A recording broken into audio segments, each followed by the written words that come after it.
For most of a century, the locks were made in one town. The lock on the American front door, the lock on the bank vault, the lock on the post office box, the lock on the prison cell. The small machines that decided what stayed shut in the United States came out of Stamford, Connecticut, a shore town on Long Island Sound that called itself the Lock City. The mechanism inside them was the pin tumbler cylinder, worked out by a Massachusetts-born portrait painter who gave up painting for locks. And it is the mechanism in nearly every door key made since. The company that carried his name opened in Stamford in 1868 with 35 workers. It closed the Stamford Works in 1959, 91 years later, and the Lock City was out of the lock business for good. In May 2010, the 6-story factory building on Henry Street reopened as the lofts at Yale and Towne. 225 luxury apartments on the water. The company's name kept up on the brick because it tests well with renters. The building where America's locks were made now opens with a plastic fob, and there is no keyhole anywhere on the door. 51 years separate the last lock from the first lease. In those 51 years, Stamford let go of nearly every factory it had, one after another, and tore down the center of its own downtown. It came out the other side richer than it had ever been, making nothing at all. Geography did not order any of this because Stamford's geography is close to nothing. The town sits on Long Island Sound, about 33 miles from Midtown Manhattan, with a small working harbor and very little else that a manufacturer would want. No coal, no ore, no water power of consequence, no interior market waiting behind it. The one resource the town has ever possessed is the distance from New York, close enough to reach, far enough to be somewhere else. It is a strange asset for a city to be built on, an interval, a measurement. But it is the only one Stamford has ever had. That one fact explains the lock works in 1868, and it explains the money that arrived a century later. But we are getting ahead of ourselves. The town has been selling proximity to New York for 175 years, and it has never sold anything else. The instrument of that sale arrived early. The New York and New Haven Railroad reached Stamford in 1848, and regular service began on January 1st, 1849. The line's name was its whole geography. New York at one end, New Haven at the other, Stamford a stop between them. Everything the city ever became arrived on that line or left on it. The town is far older than the trade that named it, and the first transaction on the site was also a real estate deal. In 1640, the New Haven colony bought the land called Rippewam from the Sachem Ponus, and the price was paid in goods, not in coin. 12 coats, 12 hoes, 12 hatchets, 12 glass mirrors, 12 knives, 2 kettles, and 4 fathoms of white wampum, 12 of nearly everything. In 1641, 29 Puritan families left Wethersfield to settle the purchase, and they renamed it Stamford, after a town in Lincolnshire. The terms were the town's whole future in miniature, land on the water, paid for in goods, taken up by people arriving from somewhere else. 2 centuries after the purchase, it was still a small place that made small things. The Stamford foundry cast stoves from about 1830, the only stove foundry in Connecticut and the oldest in the nation. And it stayed in business until 1954, a run of about 120 years. A town that keeps one foundry going that long is not a town in a hurry. The Stamford Manufacturing Company ground dyewoods, spices, and licorice at the Cove from 1844 and kept grinding until fire took the works on February 19, 1919. Lounsbury and Seoul turned out 1,800 pairs of women's and children's shoes a week by 1892, with about 100 hands to do it. 18 pairs of shoes a week for every pair of hands in the building. Stoves, licorice, shoes, goods for kitchens and pantries and children's feet, sold at the scale of households, none of it large enough to change what the town was. The census barely moved. Roughly 5,000 people lived in Stamford in 1850, 11,000 by 1880. 30 years to add 6,200 people a year. It was a shore town with a rail stop on the way to somewhere else, waiting for something to happen to it. What happened to it was the portrait painter. His name was Linus Yale Jr. He was a Massachusetts-born portrait painter, and he gave up the painting for locks. He spent the 1850s and 1860s in upstate New York building safes and bank locks, the expensive end of the trade. And somewhere in those 2 decades, he arrived at the thing that mattered most, a lock that was small, cheap to manufacture, and beyond the picking tools of its time. Any one of those 3 qualities was worth money. All 3 in a single cylinder were worth an industry, because a mechanism like that did not need a bank behind it to justify its cost. It could go on an ordinary front door, and America was a country of ordinary front doors. The cylinder was not an improvement on the locks that came before it. It was a replacement for them. The lock pickers of the age had tools for nearly everything the trade had ever produced. They had nothing for this. Yale had the invention, the whole future of the door key in his hands, and no factory large enough to exploit it. Henry Robinson Towne was a Philadelphia engineer, 24 years old, with capital behind him. The inventor had no factory. The engineer had the means to build one. They formed Yale and Towne in October 1868, and they chose Stamford for 3 reasons, none of which had anything to do with locks.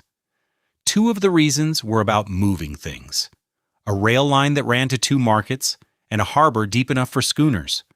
The 3rd was about people, cheap labor, arriving by boat. Labor in, freight out, by water and by rail. It was a manufacturer's arithmetic, the plainest kind there is, and it would have come out the same for a man making almost anything at all. The shore town that had been waiting for something to happen to it had just been chosen. The waiting was over.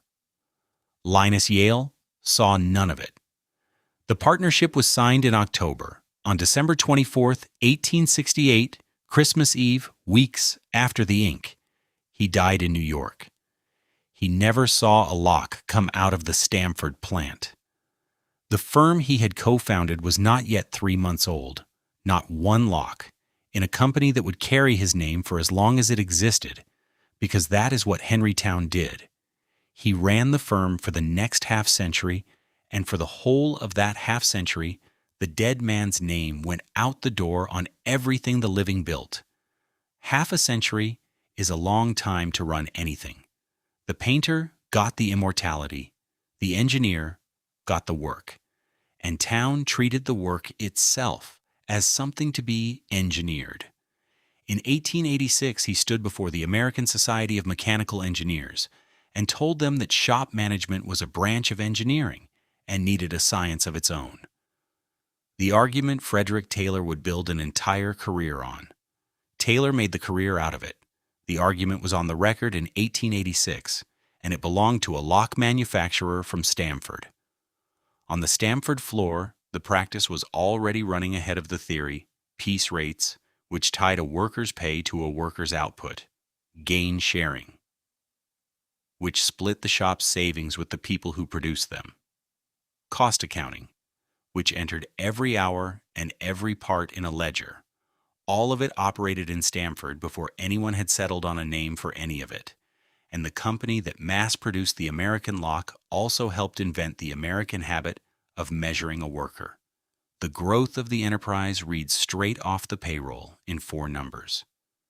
30 workers in 1869, 150 in 1872, 5 times the number in 3 years, 1,000 by 1892, 23 years after the count stood at 30, 3,000 by 1907, 15 years after that, and the hiring did not stop there, and the 1,000 of 1892 has to be held against the size of the town around it, because those employees amounted to about 6% of every person then living in Stamford. Not 6% of the workforce, 6% of everyone, counted against the whole census. Growth like that is not a company expanding inside a town. It is a company becoming the town. The plant itself grew the same way the payroll did. Between 1869 and 1928, 59 years, more than 50 buildings went up on the 25-acre site in the South End, a pace of nearly a building a year, until the works was no longer a factory inside a city but a district of its own, with its own rail sidings and its own gates. The railroad did not stop near the plant. The sidings ran inside it. Out through those gates went locks, padlocks, door, hardware, post office boxes, chain hoists, and pulley blocks. The hardware of shutting things and the hardware of lifting them. And from 1875, the company was also building materials handling equipment. A quieter line of goods at the time, and the business that would eventually outlive the locks. The men and women drawing that pay were not, for the most part, from Stamford, and the city they built for themselves is still legible in the street grid. The Irish came first, to the mills and the rail cuts, and they settled a neighborhood by the tracks that everyone called Dublin. In 1886, the Basilica of St. John the Evangelist moved into its new building on Atlantic Street. Then came the Poles, the Italians, the Hungarians, the Czechs, the Swedes, and the Germans, into the same streets and the same mills, until by 1910, one Stamford resident in 3 had been born outside the United States. 1 in 3. After 1900, the arrivals came from the American South as well. Black families up from the Carolinas in growing numbers, into the same crowded blocks. They lived in tenements in the central city, and the surviving correspondence of the period includes rejection letters written to people who had tried to buy property in the wrong part of town. The letters said no. A second tier of manufacturing grew up in the shadow of the lock works. Smaller shops, other goods, and all of it was made for export. The Stamford Straw Hat Works turned out about 1 million hats a year, with 300 workers, most of them women, more than 3,000 hats a year for every worker in the building.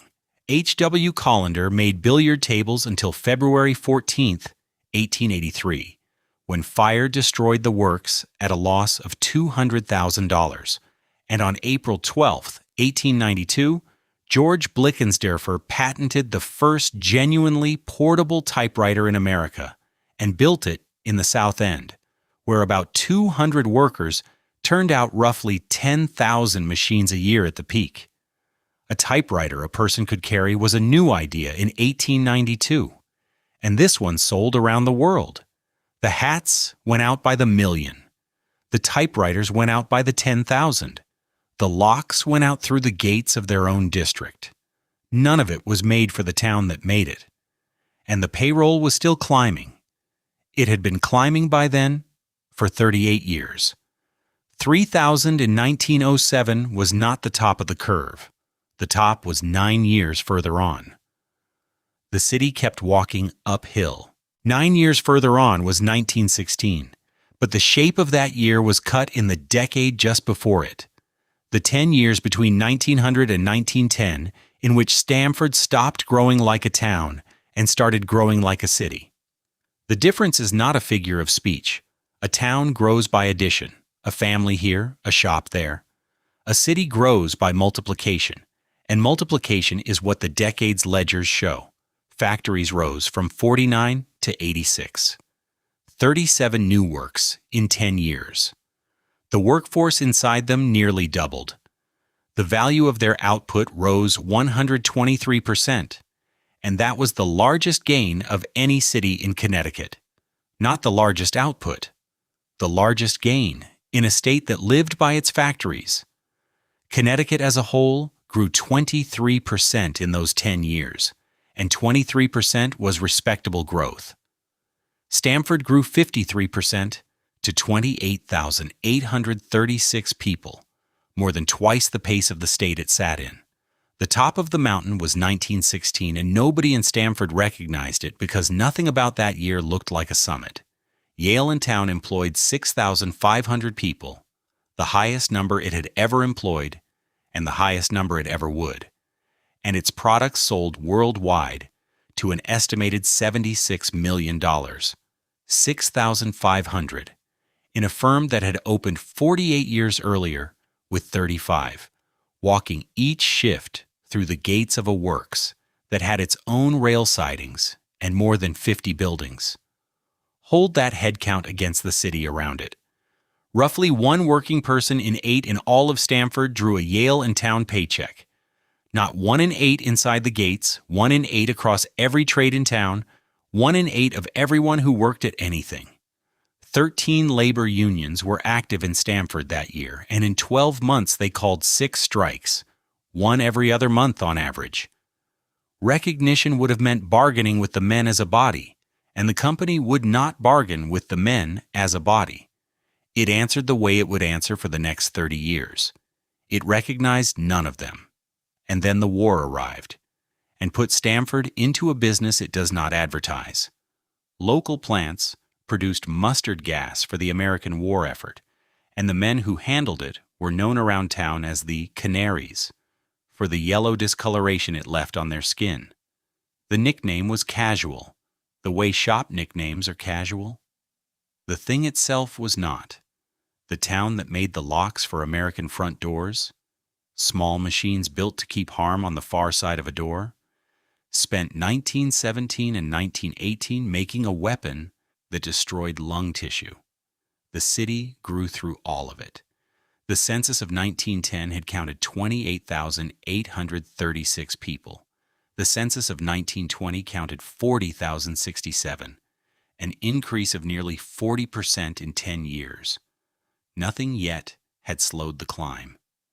In the 1920s, Stamford quietly stopped being a lock town and became a laboratory town, still a city that made objects, but smaller ones now and stranger ones. Pitney Bowes put the first postage meter into service on November 16, 1920, and the company is headquartered in Stamford to this day, more than a century later. Northam Warren brought Q-Tex nail polish and Odorono deodorant to the city and became the largest manufacturer of manicure and deodorant products in the world. Not the largest in Connecticut, not the largest in the country, the largest in the world. Norma Hoffman moved its ball-bearing works to Stamford in 1924. Postage meters, nail polish, ball bearings. None of it was a lock, and all of it left town the way the locks left, by rail and by water, headed somewhere else. The city that had made one great thing was learning to make many small ones. By 1930, the city held about 56,000 people, and the 86 factories of 1910 had become 118 industrial establishments, with roughly 10,000 industrial workers producing $40 million of goods a year. Building permits in 1929 alone came to $5 million. It was still climbing. Then the numbers inverted, and they inverted with startling speed. The number of industrial firms fell by a third. The value of manufactured goods fell from $40 million a year to $20 million. The value of building permits fell from $5 million to $500,000, a decline of 90% in 5 years. A third of the firms, half of the goods, 9/10 of the building. None of it happened at the pace of catastrophe. It happened at the pace of accounting. One annual report at a time, 5 years from top to bottom. 17% of the population ended up on municipal relief. In the city where one working person in 8 had drawn the same company's paycheck, roughly one resident in 6 now stood on the town's books. The school budget was cut $200,000, and in 1932 the city let go of 92 teachers. 92 in 1 year. And in the middle of that arithmetic, Yale Towne moved its executive offices out of Stamford to New York and shifted about 300 jobs elsewhere, and the company's president explained the move in public as a matter of rising local taxation. 300 jobs, against losses on the scale the city was absorbing, was a small number. The explanation was not small at all. The reason given was rising local taxation, the ordinary language of an ordinary business decision. But the largest employer in Stamford, the firm that had chosen the town in 1868 partly because its labor arrived cheap by boat, had just said, out loud and on the record, that Stamford was becoming expensive. A complaint about taxes in 1932 sounded like weather, not like forecast, and the city's attention was somewhere else in any case, because even then at the bottom of every chart it kept, Stamford had not stopped inventing. Colonel Jacob Schick patented the dry electric shaver in 1928, and in 1931, in the middle of the worst market in American history, in the years when the city was cutting teachers and counting relief cases, he sold the first one for $25. It was an improbable year to offer the country a $25 razor, and by 1940, Schick had nearly 1,000 people working on Garden Street, in the building Blickensderfer had left behind. The typewriter works had run on about 200 hands. The shaver works filled the same building with nearly 5 times that. Maclet Laboratories moved its X-ray tube works to Springdale in 1934. Clairol began mixing hair color in Stamford in 1940. Shavers, X-ray tubes, hair color. The city that had lost a third of its factories was quietly acquiring new ones, and the new ones made the kind of goods the postage meter had announced: small, precise, and strange. And in 1934, construction started on the Merritt Parkway, which opened in 1938, a road built to move people through Fairfield County, and a road that would turn out to be very good at moving them out of cities. Then, the Second World War put every plant in Stamford back to full capacity, and for 4 years, the city built for the government. Electric Specialty converted to war production, and Stamford Rolling Mills, and Yale Towne, and Pitney Bowes, and Maclet Laboratories, and Norma Hoffman Bearings, all of them turned toward the same customer at the same time. Norma Hoffman was running about 1,200 people by 1941, making bearings for Boeing and Lockheed airframes, for Pratt and Whitney engines, for battleships and anti-aircraft guns. 9,500 Stamford men and women left to serve in the armed forces, roughly 1 resident in 7. Yale Towne alone employed more than 3,000 people in a city of 65,000. And in the middle of the war, inside the lockworks, something gave way that had held for 75 years. In 1916, 13 unions had called 6 strikes in 12 months, and Yale Towne had answered by recognizing none of them. It had refused recognition before that year, and it had refused recognition in every year after it, all the way back to the partnership of 1868 and all the way forward to the war. 75 years of one unchanging answer. Recognition meant bargaining with the men as a body, and the company would not. Now, finally and reluctantly, it recognized a union affiliated with the International Association of Machinists. The refusal was over. In 1944, with the war still running, Stamford did something almost no American industrial city bothered to do.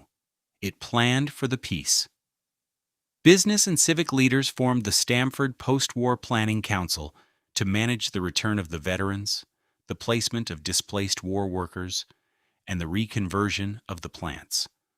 The plan drew national attention, and it was held up as a model for the rest of Connecticut. There was a great deal to protect. Manufacturing at that moment provided more jobs in Stamford than every other kind of employment in the city combined. Not most of the jobs, more than all the rest of them together. The council planned for the men coming home. It planned for the workers the peace would displace. It planned for everything except the possibility that the factories would leave on purpose. The trouble began with a date. The contract at Yale Towne expired on March 21, 1945. On September 21, 1945, 6 months to the day after it lapsed, a union steward was fired, and the men walked out without waiting for the union to call it. On November 7, 1945, the company withdrew recognition from the machinists, and 2,500 of its 3,500 workers went out officially. They shut the plant, and the next morning the pickets turned away, Yale Towne's president, W. Gibson Carey, at his own gate. 21 weeks counted from the 7th of November runs into the first days of April, and in Connecticut, that is the whole of the winter. The strike ran all 21 of them. The state police arrived in late December, and the arrests followed. There was fighting on the picket line, and the line held. On January 3, 1946, the entire city struck in sympathy. By then, the strike was 8 weeks old. 10,000 people marched on the town hall behind a band from the Musicians' Union, and the stores shut down for the day, and the theaters shut down, and the trolleys shut down. It was the first general strike anywhere in the United States in 12 years. And workers from the surrounding cities took the day off to come and stand in it. The plant was closed down in March. On April 5, 1946, a year and 2 weeks after the contract had expired, Yale Towne gave in and signed union security and a raise of 30%. The workers won everything they had asked for. Picture Atlantic Street on a weekday evening in the spring of 1946, days after the men went back. The shift change is coming north out of the South End gates. The department stores are lit. The Stamford Theater is lit. The trolleys are running. On Atlantic Square stands the Beaux Arts Town Hall that 10,000 people marched on in January. Over the tenement blocks, where much of the shift lives, stand the towers of the Basilica. Down at the harbor, ships are loading hardware for ports. The men loading it will never see. A city of 65,000, the majority of its paychecks from manufacturing, and nearly all of them walking up the same street at the same hour. The men were back inside the gates, and the union was signed and secured. But the company had an answer of its own to the spring of 1946, to the strike, to the march, to the raise. It took 13 years to deliver, and it was never announced at all. The answer began in 1948, and it did not look like an answer. It looked like a staffing decision. That year, Yale Towne began reducing the Stamford workforce, and in the same year it moved its corporate headquarters to Philadelphia, so that the decisions about the Stamford plant would from then on be made somewhere other than Stamford. In 1955, the company sold the plant outright and leased back about a third of it. The firm that had raised more than 50 buildings on the South End was now a tenant inside its own works, renting back a fraction of what it had built. In 1959, it closed the Stamford works completely, and the Lock City no longer made locks. 4 steps, spread over 11 years, each one explainable on its own terms, as an ordinary business decision made for ordinary business reasons. Nobody from the company ever stood up and called the sequence a reply to the spring of 1946, and nobody from the company needed to. 13 years from the signature to the last shift, and not one dramatic day anywhere in them. What was won on April 5, 1946, was the last thing organized labor ever won in Stamford. What remained of the company did not remain long. Eaton bought Yale Towne in 1963 and folded the name into its own in 1966. Yale locks are made today under other owners in other countries, and everything else in Stamford went out the same door inside a decade, always for reasons that sounded technical. Schick, which had put nearly 1,000 people to work on Garden Street, took those jobs to Lancaster, Pennsylvania, in the mid-1950s. The sources disagree on the exact year, and the building Blickensderfer had left behind was left behind again. The Stamford Foundry, the oldest stove foundry in the nation, stopped in 1954 after about 120 years of making the same thing in the same place. Bear Brothers ran until 1958. Norma Hoffman, which had come to Stamford in 1924 and made the bearings for the Boeing airframes and the battleships, was sold to a German buyer in 1969, and the bearing work itself left in 1979. The same slow shape as the lock works, the sale first, the work later. The reasons sounded technical because the arithmetic underneath them was, and the arithmetic ran one way only. The Stamford plants were multi-story brick buildings from the 1880s and 1890s, wrapped around rail sidings, standing in a city where land was already expensive, and every item on that list had been an advantage once. The factory competing against them was going up in the south, single story, poured as a slab, set on a new highway, with no union anywhere inside it. Brick against slab, rail against highway, a union against none. The comparison was not close. By the early 1950s, the districts around the old works were being described officially as blighted, and for the first time since Linus Yale died, more Stamford residents worked outside manufacturing than in it.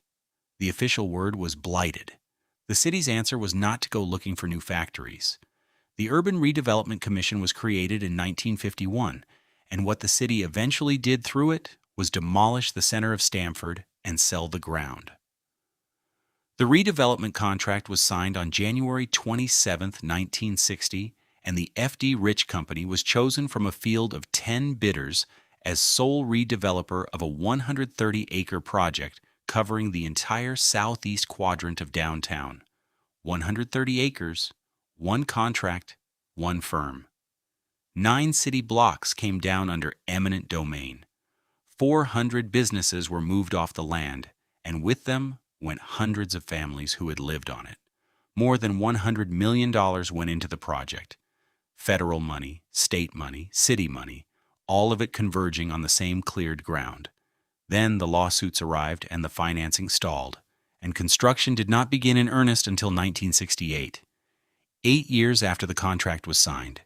9 years after the last lock. For most of a decade, the middle of Stamford was cleared dirt. No downtown, no stores, no houses, no buyers. Dirt where the blocks had been. Dirt through the lawsuits. Dirt through the financing. Most of 10 years of it. While the city lived around the hole it had made in itself. On May 16, 1968, Lady Bird Johnson came to open a small park on the site. There was very little else on the site to open. What filled the emptiness was not built in Stamford, and it was not recruited from the south. It came from the other direction, from the city that had made the town redundant in the first place. Xerox moved its corporate headquarters to Stamford in 1969, and it stayed for 38 years. In 1970, an explosive device went off at GTE's headquarters in New York City, and the corporation moved to Stamford. Executives were leaving New York for taxes, for parking, for schools, and in that year, for the plain reason that someone had bombed their lobby. What Stamford had to offer them was specific. 130 acres of cleared, assembled, empty land, 45 minutes from Grand Central. The land was ready because the city had already emptied it, and the dirt that had sat for most of a decade as the evidence of Stamford's failure turned out to be the inventory.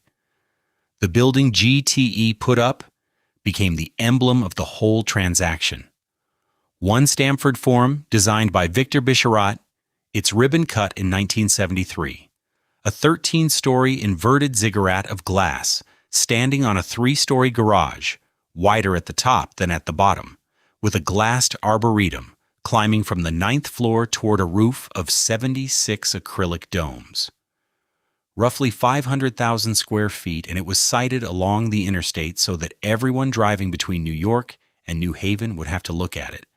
A headquarters that was also, unavoidably, an advertisement to the traffic. Remember that building, because it changes owners later. Around it, the new downtown went up. St. John's Towers, in 1968, with 360 apartments, one landmark square, in 1973, a Marriott of 505 rooms in 1977. Apartments, offices, hotel rooms, the whole ecosystem of a downtown, all of it new.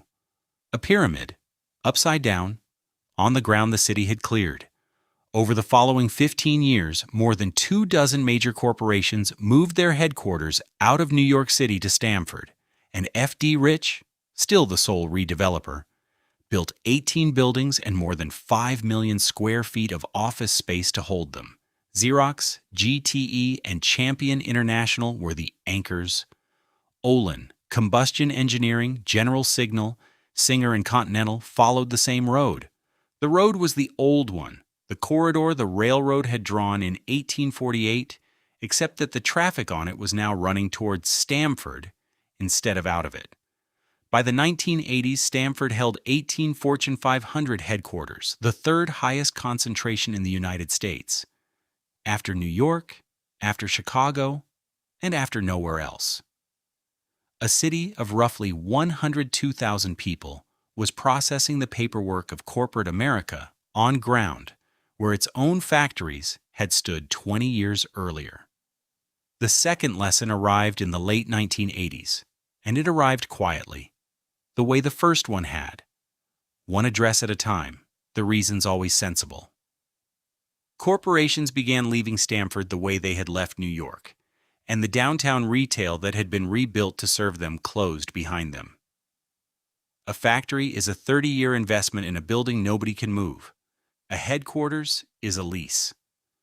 The city had replaced an employer that could not leave with employers whose entire advantage was that they could. But the rail line was not finished with Stamford, because the next thing moving up it out of New York was not a headquarters at all. It was money, the trading floors and the funds. And it was already counting the minutes from Grand Central. The first address was 677 Washington Boulevard, downtown. UBS moved its America's investment banking headquarters out of Manhattan in 1997, with state tax incentives behind the decision, and in 2002, 5 years after it arrived, the bank opened the largest securities trading floor on Earth. 103,000 square feet of open floor under an arched ceiling 40 feet high and no columns anywhere in it. Not one interruption between a trader at one wall and a trader at the other. 1,400 traders worked that room. 5,000 computers ran in it, between 3 and 4 machines for every trader. Guinness certified it as a world record. The largest room in American finance, and it stood in Stamford, 33 miles up the line from the city the bank had left. The 1997 incentives ran out in 2011, and Connecticut wrote a second check to keep the bank where it was, a $20 million forgivable loan. Forgivable if UBS held at least 2,000 jobs in the state for 5 more years. $20 million to hold 2,000 jobs for 5 years. The state had done its arithmetic. UBS announced 3,500 layoffs worldwide the same day. In 2016, the bank walked out of the record-setting floor altogether and moved its remaining staff across the street. In March 2019, WWE signed a lease for 415,000 square feet, and in 2023 it moved its global headquarters into the building, leaving the offices it had occupied since 1991. 32 years at one Stamford address, traded for another. Its production center now fills the pavilion where the trading floor was. That is what the room is now. A television studio, 103,000 square feet without a column in it, where the fighting is scripted. At 201 Tresser Boulevard, the pyramid took a new tenant. Purdue Pharma moved into One Stamford Forum in 2000 after 27 years in Norwalk, and the inverted ziggurat that a telephone company had built because somebody bombed its Manhattan lobby became the corporate address of OxyContin. The building had been sited along the interstate so that everyone driving between New York and New Haven would have to look at it, and for the next quarter century, that is what they were looking at. The drug had gone on sale in 1996. It earned the company somewhere around $35 billion. In September 2019, 23 years after the first sale, Purdue filed for bankruptcy. In January 2025, the company and the Sackler family agreed to pay $7.4 billion the family contributing $6.5 billion of it and giving up ownership of the firm. $35 billion in, $7.4 billion out, and the owners no longer own it. Through all of it, the glassed arboretum climbed from the 9th floor toward the roof, and the garden grew under its 76 acrylic domes. Cummings Point Road runs out onto a spit of land in Long Island Sound, and one road is all there is. The same pavement in and the same pavement out. At number 72 sits the private waterfront campus of Point 72 Asset Management, a firm that took its name from its own street address. The firm it grew out of was called SAC Capital, and in November 2013, SAC pleaded guilty to securities fraud and paid $1.8 billion, the largest insider trading penalty in American history. Stephen Cohen was never charged. He runs roughly $45 billion today. He is worth about $14.5 billion. He bought the New York Mets in 2020 for $2.4 billion. And 2 miles away, at 600 Washington Boulevard, stands the $500 million American headquarters, the Royal Bank of Scotland, finished in 2009, which held by 2017 about 700 people. The money had come up the rail line. At the south end, it finally reached the water and the lockworks standing beside it. In September 2008, Building and Land Technology bought the South End waterfront out of a collapsed deal and began Harbor Point, 80 acres, more than $3 billion, about 4,000 apartments planned, 2,750 of them finished by January 2018. The 80 acres took in the ground where the works had been a district of its own, with its own sidings and its own gates. Part of the old works had burned already in April 2006. In May 2010, the lofts at Yale and Towne opened, 225 apartments inside a 6-story factory building from the 1890s. The company's name kept up on the brick. Marinas sit where the rail sidings ran. Restaurants sit where the rail sidings ran. A public park sits where the rail sidings ran. Ships once loaded hardware off this ground for ports the men loading it would never see. What ties up at the water now ties up for pleasure. The building the strike was fought against rents 1-bedroom apartments. The census carries the rest. 74,293 people in 1950, 9 years before the last shift at the lock works. 108,798 in 1970. 117,083 in 2000, 122,643 in 2010, 135,470 in 2020, about 139,000 now. 70 years separate the first count from the 2020 count, and 61,177 people. Stamford passed Hartford in 2012 and passed New Haven in 2020.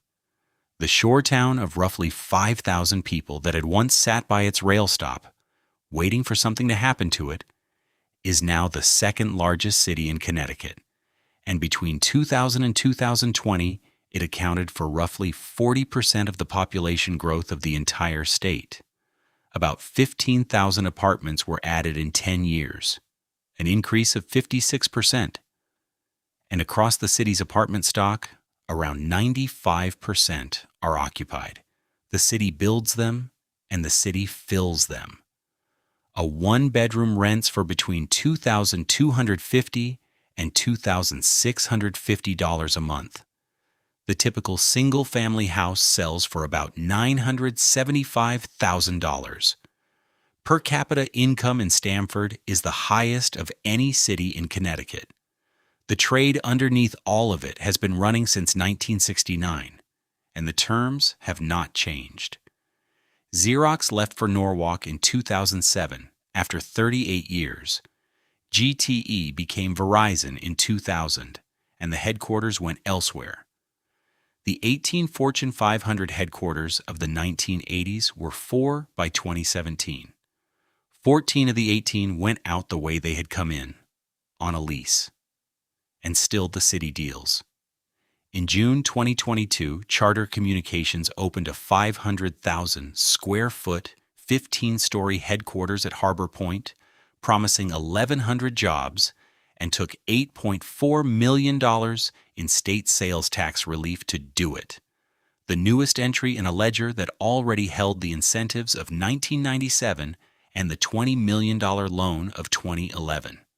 In 2016, Charter's chief executive had been the highest paid corporate officer in the United States, at $98.5 million for the year. The last men in Stamford who made a physical object stood on a picket line for 21 weeks through a Connecticut winter to win 30%. Henry Street, a weekday morning. 6 stories of 1890s brick stand in the early light, the window openings original, the loading bays glazed over, the name Yale Towne still up on the wall. Behind the building lie the marina slips, and behind the slips the glass towers. At the entrance, a resident lifts a small plastic fob to the reader. The lock lets go, and the door swings. A door on the building that made 91 years of locks for keys, and no one has ever cut a keyhole into it. A Metro North Express pulls out for Grand Central. It gets there in about 50 minutes.